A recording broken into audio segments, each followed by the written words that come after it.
নমস্কাৰ সৰ্বদসকল ৰাজ্যৰ মাননীয় মুখ্যমন্ত্ৰী ডাঙৰীয়াই ৰাজ্যৰ চৰকাৰী কৰ্মচাৰীসকলৰ বাবে এটা কঠোৰ সিদ্ধান্ত গ্ৰহণ কৰিছে।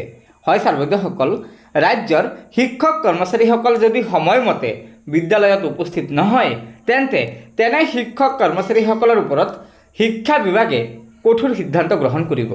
সৰ্বদসকল, এনেকুৱা নিৰ্দেশনা আমাৰ ৰাজ্যৰ শিক্ষা বিভাগে বিভিন্ন সময়ত প্ৰকাশ কৰিছে যদিও পুনৰ ৰাজ্যৰ মুখ্যমন্ত্ৰী ডাঙৰীয়াৰ নিৰ্দেশৰ পিছত শিক্ষা বিভাগে এই কঠোৰ নিৰ্দেশনা প্ৰকাশ কৰি কৈছে যে যদি এতিয়াৰে পৰা ৰাজ্যৰ শিক্ষক কৰ্মচাৰীসকল সময়মতে বিদ্যালয়ত উপস্থিত নহয় তেনে শিক্ষক কৰ্মচাৰীসকলৰ দৰমহা কৰ্তনৰ লগতে বিভাগীয়ভাৱে কঠোৰ ব্যৱস্থা গ্ৰহণ কৰা হ'ব।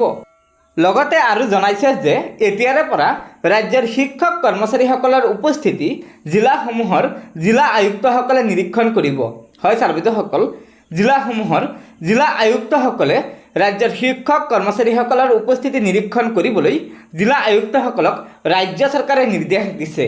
গতিকে সৰ্বদসকল, এয়া নিশ্চয় আমাৰ ৰাজ্যৰ শিক্ষক কৰ্মচাৰীসকলৰ বাবে এটা অত্যন্ত গুৰুত্বপূৰ্ণ খবৰ। আশা কৰিছোঁ আপোনালোকে আমাৰ এই ভিডিঅ'টো লাইক শ্বেয়াৰ কৰিব আৰু পৰৱৰ্তী সময়ত ৰাজ্যৰ শিক্ষক কৰ্মচাৰীসকলৰ বিভিন্ন খবৰসমূহ পোনপ্ৰথমে পাবলৈ অনুগ্ৰহ কৰি আমাৰ এই চেনেলটো ছাবস্ক্ৰাইব কৰি ল'ব।